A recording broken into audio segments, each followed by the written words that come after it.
fight to the death, mano a mano, man to man, just you and me and my gods!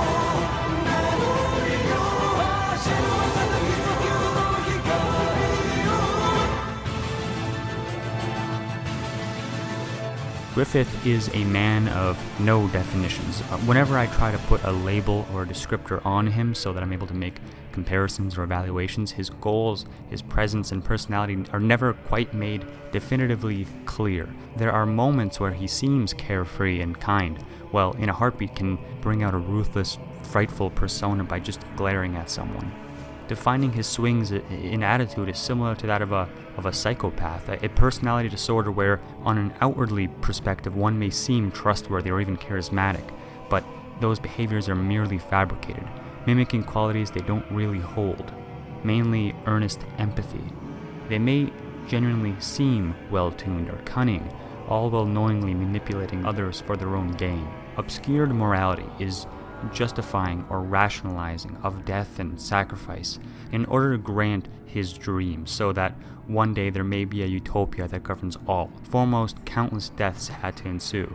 Are the rewards really ever worth the risks? Morality becomes mitigated through ambition. Means to the end are all that matters. The process is inevitable, like fate, like causality. Griffith has moments where he shows a genuine empathy, but then later disregards it as if it were never there, feeling sympathy for a death of a boy, for his comrades during battle. And then, oppositely, during other moments, he uses the very same comrades to climb the ladder to his goals. Griffith, well, maybe not noticeably at first, was always like this, and even outright asked questions regarding what does good and evil really mean or matter. In an instance where he was talking to Guts, he proclaims his thinking about this and says, "It is evident that there exist great beings beyond human knowledge. I would say it could be something more like a god," when Guts responds with, "More like a demon," which to Griffith boldly replies with, "Who knows, is there a difference?" His ambitions don't regard matters in relation to good or bad. All that matters are that they become fulfilled. Far before the eclipse even took place, Griffith knowingly asks Guts if he resents him for the way he is. He asks Guts, "Do you think me of a dreadful man? I had you take such a part in my affairs. While never getting my own hands dirty, I left the most dangerous and difficult tasks to you alone. Do you then not resent me?" I like to think that Griffith does care, and he shows honest concern about what Guts may think of him. But whether he got his answer is irrelevant. He may have been moved by Guts or by the turn of events that are revolved around friendship and trust, but in the end, it was all a stepping stone. Griffith isn't stupid. He foreshadows many events that are eventual, that he is certain will and do happen. When speaking with Charlotte, Griffith even says, "While many can pursue their dreams in solitude, other dreams are like great storms blowing hundreds, even thousands of dreams apart in their wake." He knows that there will be sacrifice and altercations with his ambitions, but it doesn't stop him. When you're so ambitious with your goal, you really can't have anything stopping you or slowing you down. You need to cut ties and step on the weak to climb the metaphorical ladder. But doing so on the very same comrades that aided you to get there in the first place is taking things to the extreme, almost contrasting the behavior he had before the eclipse took place. Shocking when first witnessed, but came to no surprise if we looked at his past behavior relating to his dreams. It's hard to discern whether Griffith's discussions with Guts can be taken seriously when he says, "You, out of all the thousands of comrades and tens of thousands of enemies, only you, and you alone, obscured the vision of my dream."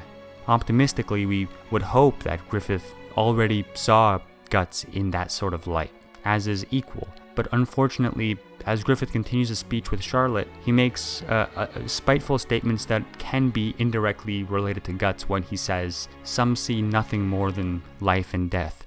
They are dead, for they have no dream." I'm not saying that Guts and Griffith's relationship was formed from deception or lies. It's not quite so black and white. Surely there were moments of genuine bonding and trust that at times Griffith does show he cares for others and their values, and very much so towards Guts initially, but other times he entirely contradicts himself, for example in the way he views others. Griffith himself said a friend should defend their dreams even against him. Of course, when Guts did just that and tried to leave the Band of the Hawks, he intervenes and claims that Guts belongs to him, and if he can't have him, then no one can. The word choice chosen asserts that Guts to Griffith was an object rather than a person. He says, if he will not be mine, his life is forfeit. Well, he does have moments of seemingly sincere camaraderie with Guts. It was never enough to truly obscure his vision of his dream. I doubt anything would. Guts winning the duel and leaving Griffith behind left him devastated, but maybe not in the way you would think.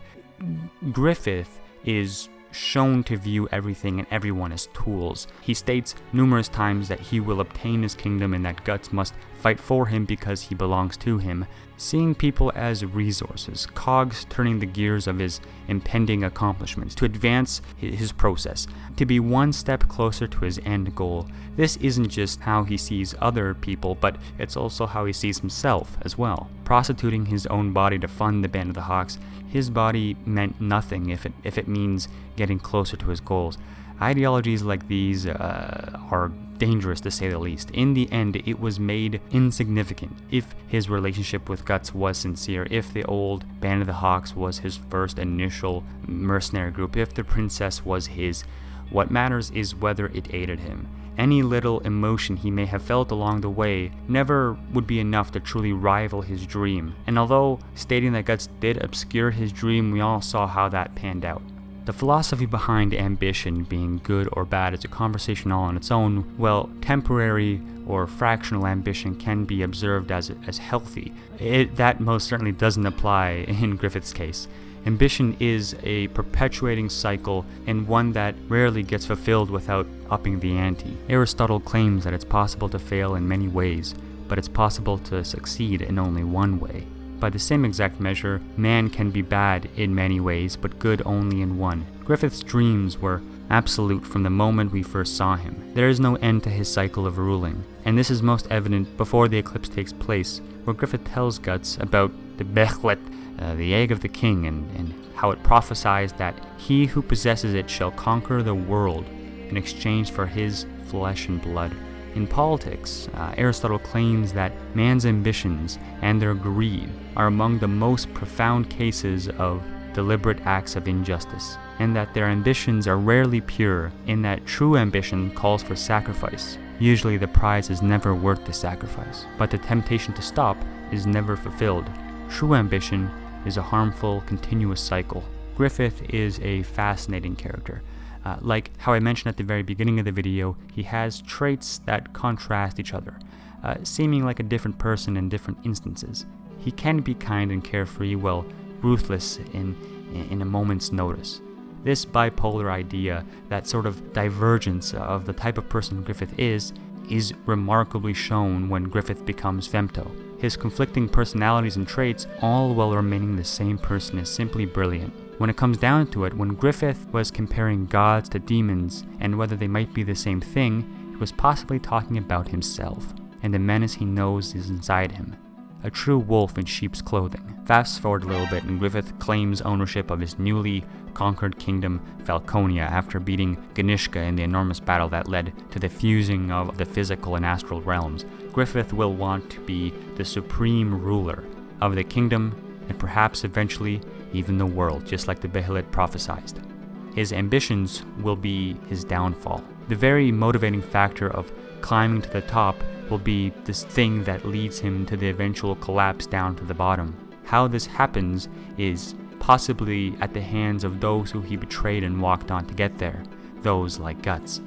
Griffith's kingdom, built by his ambition was fueled with betrayal and death. Griffith had to step on many bodies to get to where he was now. So who's to say that Falconia doesn't have an underlining hellish future awaiting, like a gathering place of death? The forthcoming of Falconia is similar to Griffith himself, mysterious in its inauguration, what it holds for the future. Just like Griffith, he, along with his kingdom, can bring either affluence and prosperity or utter despair. The deciding factor lies with Guts.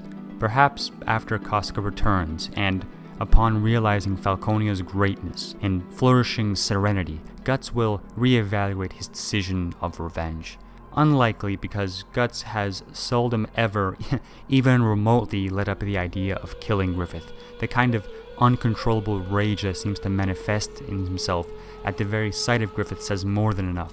There will unquestionably be a final confrontation. The main question is whether or not it is virtuous for the sake of everyone else. Falconia can be a utopia, a safe haven for all, but knowing Griffith and the actions he's made in the past, it could at the very same token be an ultimate sacrifice, where everyone is congregated to their demise.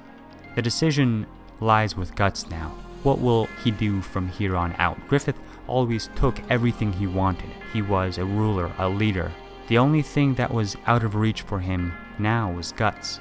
Guts will be the deciding factor in the end, and presumably the person who will take Griffith's tainted desire to rule supreme and put an end to his ambitions.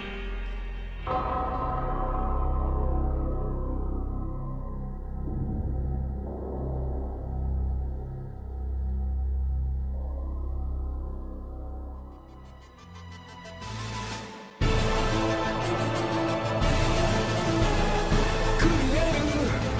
結果民の